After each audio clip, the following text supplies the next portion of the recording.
Today we have a very special person as our guest. His name is Akhil Salian. He has been in the fitness industry for about 10 years. Welcome, Akhil. Thank you, Anirudh. That was quite an introduction. So I've always been a sports person right from my middle school.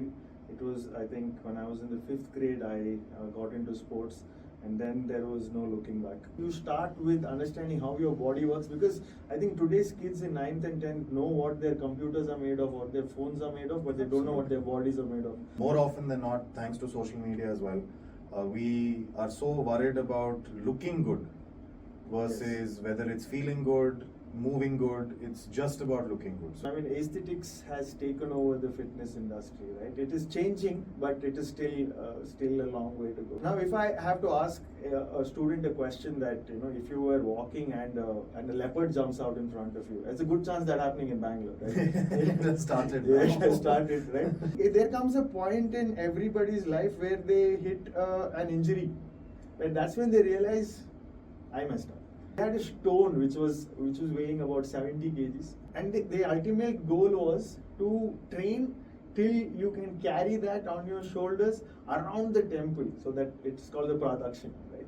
So around the temple, that was the ultimate goal, and then you were called Veera, which translates to great. Sure. I strongly believe the cliche, there is no better teacher than failure. Nothing teaches you better than failure.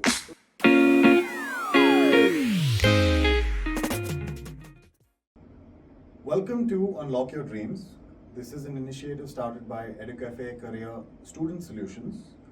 Today we have a very special person as our guest, expert lead in the industry. His name is Akhil Salian, and he has been in the fitness industry for about 10 years, give or take. We like to say take more than give. He is the head of internal operations for Tagda Raho. Some of you may have heard it. I hope most of you have. It is a very interesting form of training versus your conventional gym workouts. It's our Akhada style training, as we say up north. And Akhil has been all over when it comes to working in the industry. He has worked with grassroots athletes, para athletes, abled athletes at every level, professional, intermediate, recreational. Welcome, Akhil. Thank you, Anirudh. That was quite an introduction. I'd like to add a bit to that. You said the Akhada style of training. So what Tagda Raho has done is we've brought back the traditional Indian equipment, and we have combined it with modern strength and conditioning science. So in the Akhadas, the wrestlers were mostly training with just a few movements, 2 to 3 movements. Not beyond that. But then there was a lot this equipment could offer, right? Which is where we came in and added a lot. So we are more like a modern day Akhada, right? Where we have sand pits in our dugouts and not the mud pits. Got it. Because it is a lot more feasible for anyone to come, Absolutely. train at the sand Absolutely. pit, dust off, and then go to work. Absolutely. Right? It would be very hard to have mud all Yeah, over your legs. yes. So, yes, great to be here. Thank you for having me. I'm looking forward to this. We are very happy to have you here. Yes. Going to have a lot of discussions on your insights towards the fitness industry or the health and wellness industry overall. To start off, my first question would be, what exactly brought you into this field? Like, what interested you in the fitness industry? So I've always been a sports person right from my middle school. It was, I think, when I was in the fifth grade, I got into sports, and then there was no looking back.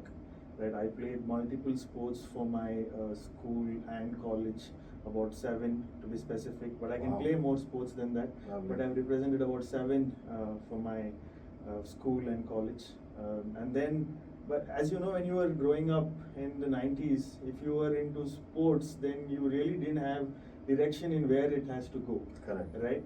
So, and beyond college, then there was no next step.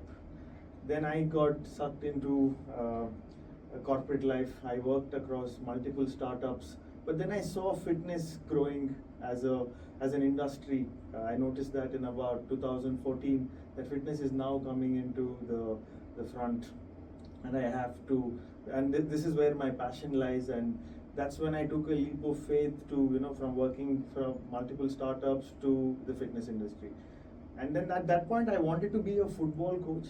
But then I knew to succeed as a football coach in India is going to be a lot more difficult. Correct. And because I played multiple sports in school, it was easy for me to, sort of more seamless for me to be a strength and conditioning coach because I understood modalities of many sports. Which is why I now can work with a table tennis athlete or a golfer, even without playing golf. I've worked with a few golfers and helped them enhance their performance. From football, obviously, I'm a footballer at heart. Correct. Right, and cricket and any sport, I almost understood every modality, and strength and conditioning fit in well, which is how I got into the strength and conditioning space. Wonderful. I think, as you said, a big factor towards being a really good coach would be that if you've played the sport, or if you've played sports in general, you then are able to understand the modalities of training an athlete. Because sometimes if you've just gotten into wanting to train, it becomes strength, muscle building, but not specific to the movements that athlete will have to do in their sport. Correct. I think that becomes a very big challenge, and so ideally Absolutely. being a sports person as a coach is huge. Of course, our country is not the most supportive with all of that, which is why we're here today. Yes. So Akhil, tell me, for a student who is interested in the fitness industry, what should they do? Like, how should they go about trying to enter, to get whatever experience it may be in terms of an interest? So let's say I'm a child in 9th or 10th grade. Of course, my board exams and everything are going to be one added Headache or stress. Yes. on me. But if I'm, let's say, interested in the fitness industry, let's say I love exercising and I'm not much of a sports person, but I've enjoyed being physically active, and I want to make a career out of it. How would I go about trying to get some form of experience? Okay, so someone who's in the 9th or the 10th grade, I would say first start understanding how your body works. Start with movement, right? Don't be very career focused at that age, because you still have your 11th and the 12th, and then you'll need some sort of education, be it a graduate or an undergraduate, right? So I would say you start with understanding how your body works, because I think today's kids in 9th and 10th know what their computers are made of, what their phones are made of, but they don't know what their bodies are made of. Correct. Like in my strength and conditioning sessions, I ask everybody, what is this muscle called, and nobody knows anything about it. Nobody throws any light on anatomy or planes of motion, or how your body works. So I think for fitness, it is important to first understand how the human body works, then how your body works, for you to be able to understand how somebody else's body will work. That makes sense. Yes. So start with movement, or start with understanding how your body works. Then get into the nitty gritty of getting into the career of fitness. What are your options and everything? Very true. To add to that, or as a caveat to that, then as we have also mentioned or spoken about earlier, is how does one not get sucked into the fitness culture? So we have, or rather the gym culture versus the actual fitness and health and wellness side of it, because more often than not, thanks to social media as well, we are so worried about looking good versus whether it's feeling good, moving good. It's just about looking good. So as long as I look good, even if I'm miserable otherwise, I'm happy. Yes. And so and children, because of course they're young, immature is a little mean to say, but anyway, lack the overall maturity. How do they not get sucked into this culture? Because it's very easy to get sucked into it now. I fully agree with you. I mean, aesthetics has taken over the fitness industry, right? It is changing, but it is still a long way to go. It's a long battle to fight. Now, kids these days, I think they should avoid, being influenced by the reels they see on Instagram or any other social platform. And then, which is why I said at 9th and 10th grade, you start with how you start moving. So that's your first step to not being sucked into the gym. Because that's when you realize that if I'm going to the gym, I'm working my muscles in isolation. Will that help me in the future, right? will that be sustainable? Will that be consistent? Now, if it is, then you can go, right? I strongly feel that the best program for you is the one that you stick to, right? So, or one that you're consistent with. Now, are you consistent with? We both know how consistent people are with gyms, right? Absolutely. I think majority of them go to gyms, sign up for a year or quarter or a half year, but then you are not. They're only consistent. showing up for about 20%. 20% of the time, right? And that is enough proof for you to understand as a student that I should maybe try something else, not get sucked into the gym. And it's all about bicep curls, right? It's all about the big curls. arms and It's all the about the abs big arms. and all of that. Now, if I have to ask a student a question that, if you were walking and a leopard jumps out in front of you, it's a good chance that happening in Bangalore, right? It has started. Yeah, now. it has started, right? And what are you going to do? And your only way to escape is there is a tree branch. And how are you going to grab that tree branch and pull yourself up? Are you going to pull yourself up with your biceps in isolation? No, you want your body to work as one unit. Right? You want to work your body as one unit, and that is not possible with bodybuilding. The application doesn't match. If you're sitting for 8 to 10 hours for studies or in your MBA or college or work, anywhere, I think most of us are about 6 to 8 hours we're sitting and working. Absolutely. And then you go to a gym and you're again sitting. You're again sitting and doing that. So the application doesn't match. Now, I have no disrespect to any format of fitness for that matter, right? But now, what you have to do, where you have to apply is what matters and what you stay consistent with. If you want to go on a stage, if you want, aesthetics is all that matters to you. If you want to be a model or a bodybuilding athlete, then that is where you need to go. I'm not saying building a body aesthetically is not possible in any other format of fitness, but it's going to take slightly longer time than Correct. if you are a bodybuilding athlete. Correct. True. But still, so like the way I look at it now is in life in general, right? We now have so many external influencers that are forcing us to make decisions we may not have made on our own.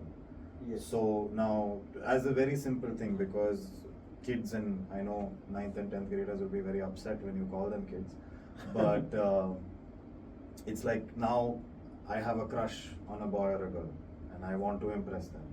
And the only thing I have seen is that in movies or on reels, it's the very physically attractive, that is that I have worked out a lot, I have built the muscles, I have shaped myself in a way that gets me that. And from there on out, I get stuck trying to do everything to achieve that goal in that manner. And then I may or may not, because trying to get someone to like you has so many different other like metrics and factors that may come into play. But then kids get sucked into this, and let's say by chance, since it's so difficult to find someone who can actually guide you correctly, you then start taking supplements, you are now eating less or you're not eating enough. So again, you have all your dietary requirements, right? If I have a certain number of calories I need to consume, I'm consuming half of that because I've been told that that's going to help me reach my ideal body. But internally, what it's doing to my body is just something else altogether. I mean, more and more now I have noticed, not just kids, but adults have started facing various different kidney issues because they've either been taking protein and not having enough water with it, or they're having some other supplement which is just putting too much pressure on the kidney. So how do we sort of find a way for kids to guide themselves, or at least be a little more vigilant that, hey, I need to focus, as you said, I need to look inwards and recognize my own body without actually getting influenced by all these external factors. Do you have any perspective on that? Yes, so now, see, when, like you started with, if I have to impress somebody, it has to be with aesthetics. That may not be true, but Correct. even let's just say it is, right? Let's just say it is. Bodybuilding or being sucked into a gym culture, this is going to be costly at some point of time if you are not taking the right precautions, right? If you're not taking the right precautions. Now, and fitness is a journey itself, right? So now I've in our customers mostly are in between the age group of 30 to 45. Now these are people who've started with gym culture. Correct. At a very younger age, at 22. Correct. Right? And then they started just maybe to impress somebody, or for some other reason. Maybe I think there's a huge trend of how you break up and then you go to the gym. Correct. Right? Yeah. Then and these are kids who look at this in the TV and the movies and then do the same thing. Yeah, right?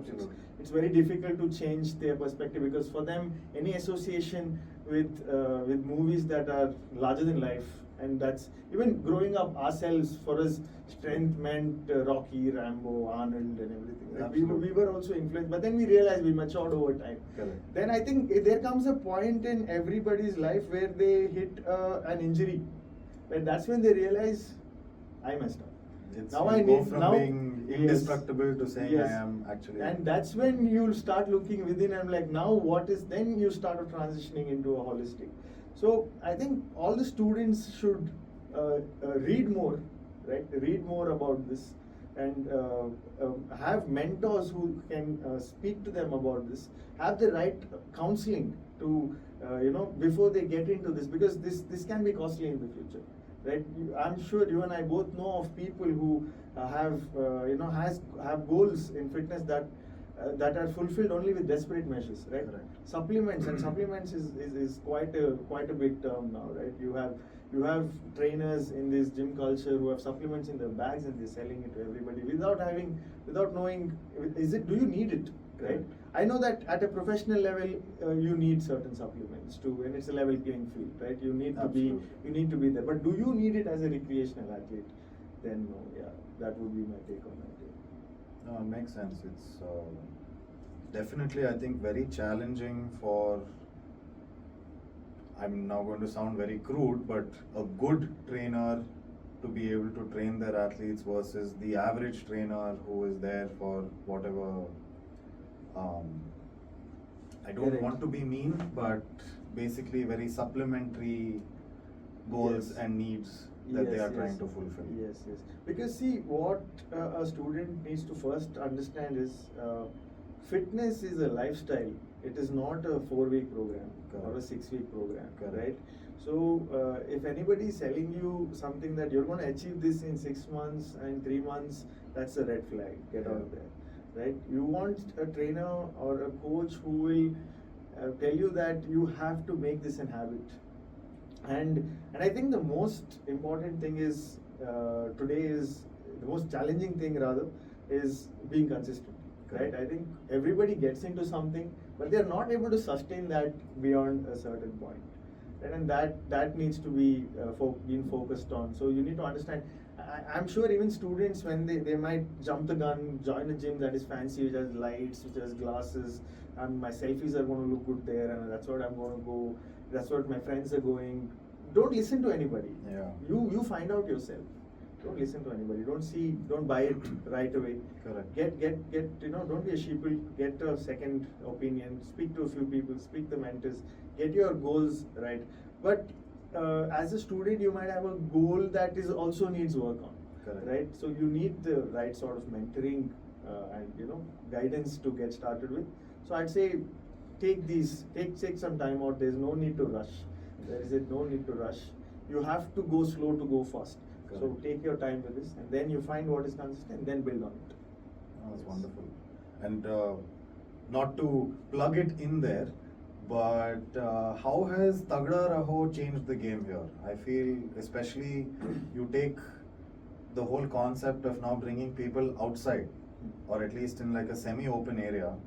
You don't give them a single weight or a traditional weight like a dumbbell or a barbell. Conventional rather, because Conventional. I think Mudgar and Gada are traditional. Right? Correct. Yes, Correct. So conventional.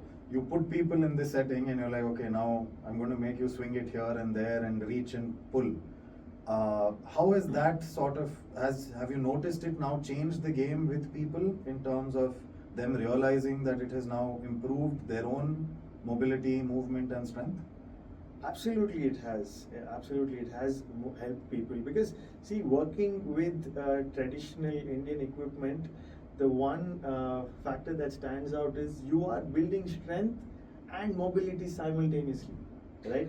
Whereas if you, in the other formats of fitness, mostly it is just It is strength, one, you need to do yes. something else for mobility or flexibility, but here you're getting the best of both worlds in just one format of training, right? And at Tagda Raho, I wouldn't say it's changed, it is changing. Okay. It is changing. We have people from all walks of life who come into our dugouts and train. And as you mentioned, we have a setup which is entirely outdoor, where you have the sunlight, where you have the wind, the beautiful Bangalore sky. Then there is a standalone indoor facility, which also has a sandpit. A sandpit is a mandate for any of our Tagda Raho. And then we have another setup which is semi-indoor and semi-outdoor, where you get the best of both worlds. Now, we are also in the learning journey where we have to understand the requirement, and we have 3 in Bangalore, 1 in Pune. Pune is an indoor, semi-indoor. It's a deck. It's on a deck. It's above swimming pool. It's a deck. It's a very nice place. Good view. So yes, now it's changing. But what stands out at Tagda Raho is there are no group classes, or there is no upselling of personal training. Right? We've cracked something which is very interesting. You walk in at any time during our operational hours, and we have a coach to guide you. Of course, there will be a lot of hand holding that is required in the beginning, because this is a unique format of training. Even if you have worked with these equipment before, the movements that you're going to be doing here is something that you've not done before. You yourself have experienced. Yes. Right? So that's how we are making a difference, and mostly we are here to revive our culture of rich Indian physical heritage, right? We are here to revive that. This was there, unfortunately we forgot it. As Indians, our weakness for anything from West still stands strong, but somewhere we forgot it, we brought it back. At the same time, like I corrected with the intro, that it's not that we brought the Akhada back, because Akhada follows a very different very different regime, right? They follow brahmacharya. It is not even male dominant. It's only for men. It was only for men, right? So we had to break a lot of stereotypes, right? Which it's not about can women do this was the question we were asked. It was, were women allowed to do this, right? But today we have 70% of our membership which are women, which is a big feather in our cap, right?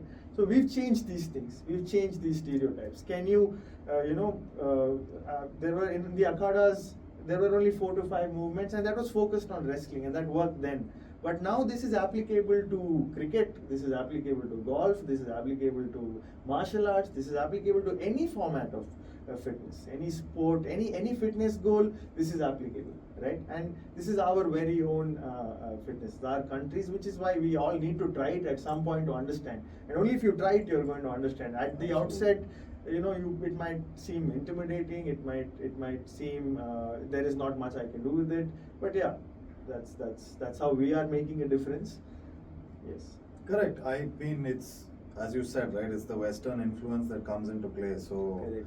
now I'm so used to seeing people, all the big guys, just do their bicep curls, and that's what builds your biceps. Yes. But here, if I am going to now swing a madgar or a gada in a certain way, I'm still using my biceps. Correct. But I won't realize that until I do it, as you said, because the movement as such, this movement versus this movement is so different.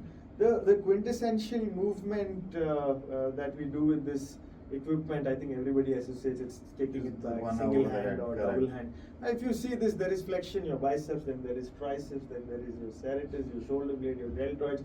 It works the smaller muscle groups as well, which you don't find it in conventional training. And which I think you need to strengthen a lot more than the ones that you strengthen in conventional. Correct. That's where we come in. Like I think the first big break Tagda Raho got was one Rahul Dravid recognized us. He called our founder to the NCA. He was in charge of the NCA then, and that was one of the biggest highlights we got through, because the biggest sport in India is acknowledging you and telling you that this works here. And you have had athletes in the Indian cricket fraternity who have come to us organically.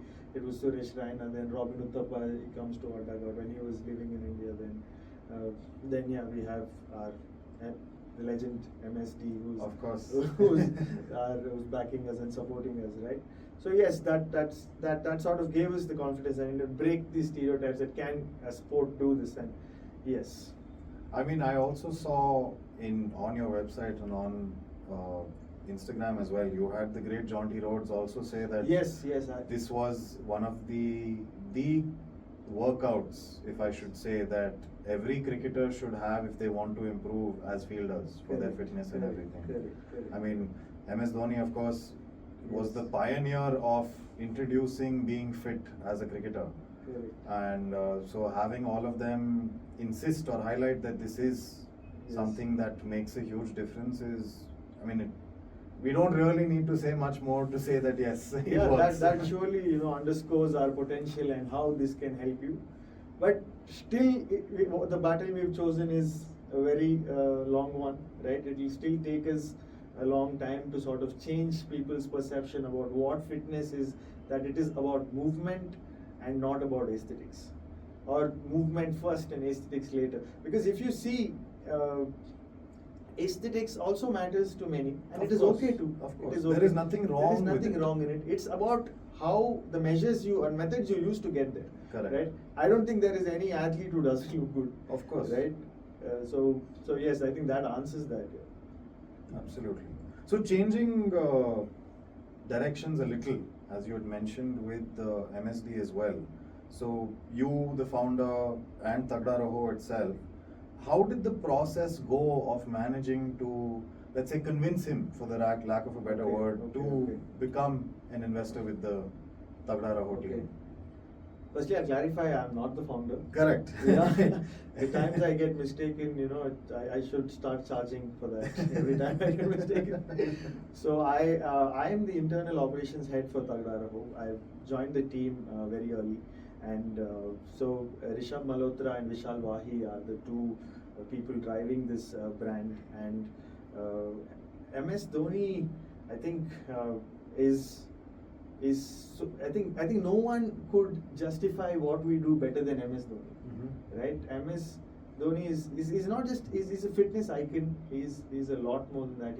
He's the one who introduced a lot of tests and brought that fitness, and I think nobody would have made justice to our brand. It all all fell in place for Tagda Raho. It fit in well, and we were as a brand we don't want to have investors for the heck of having investors, right? Or scale for the heck of scaling, but we want to have people who really understand what we do and have meaning what we do.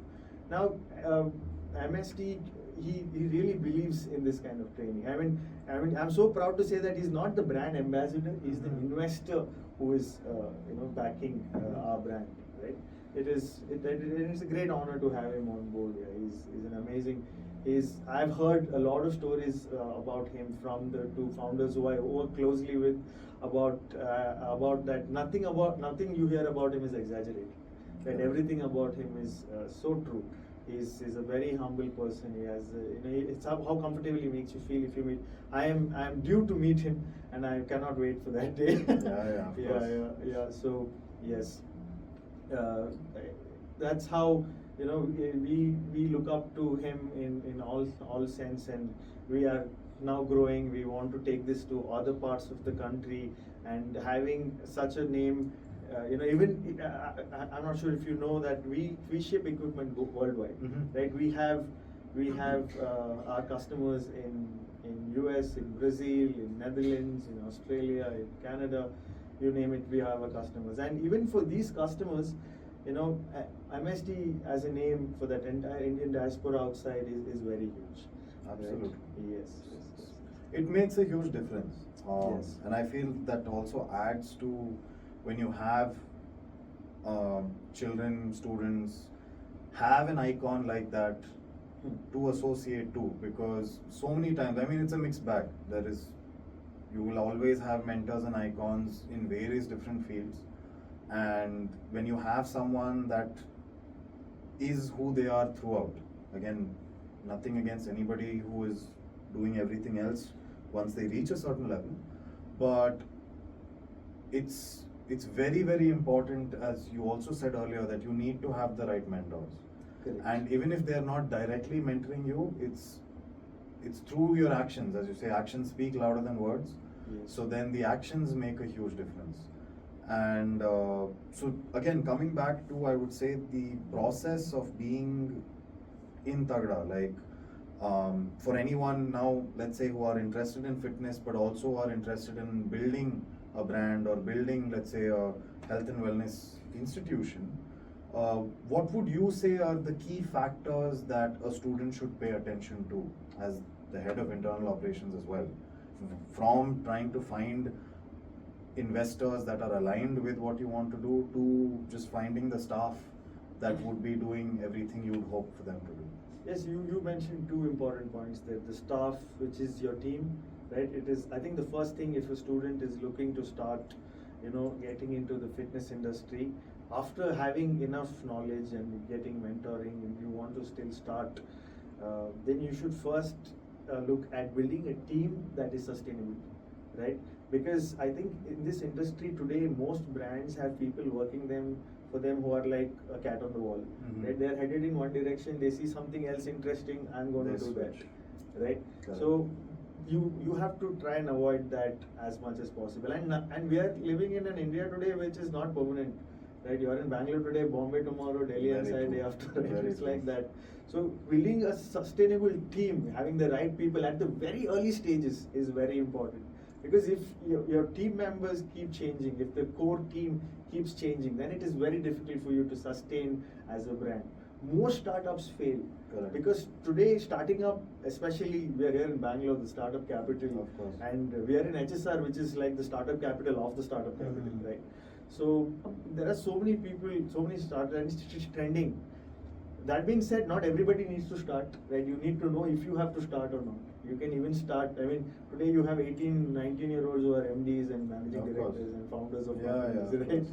Right? So you need to understand that, because you have to see the long game, right? It's not about micro ambitions here.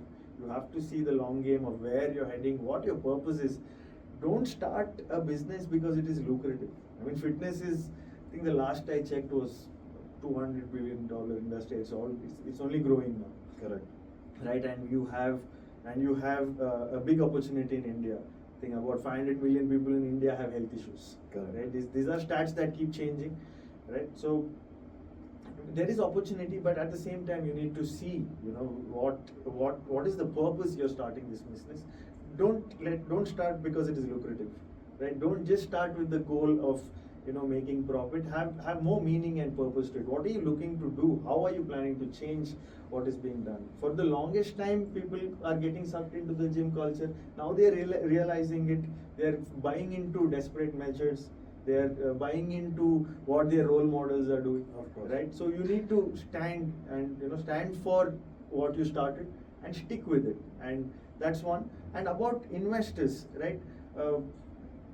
There are multiple people who are willing to invest. For that matter, when I transitioned from a franchisee owner to going back to a job, I had a list of investors who were calling me saying, "Hey, I will give you the funds that are needed. Let's get started with something." And at that point, I knew that I should take my time with this. Just because there are people ready to invest, and just because for that I need to start, I need a longer goal. Correct. That's when I was looking, and I found Tagda Raho, and I associated with it. This has something to do with my roots.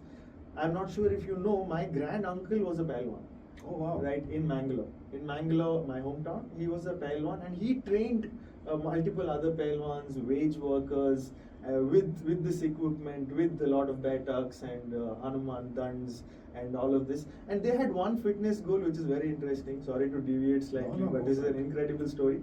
They had a stone which was weighing about 70 kgs. Oh, Right, wow. and the ultimate goal was to train till you can carry that on your shoulders around the temple, so that it's called the Pradakshin, right? So around the temple, that was the ultimate goal, and then you were called Veera, which translates to great.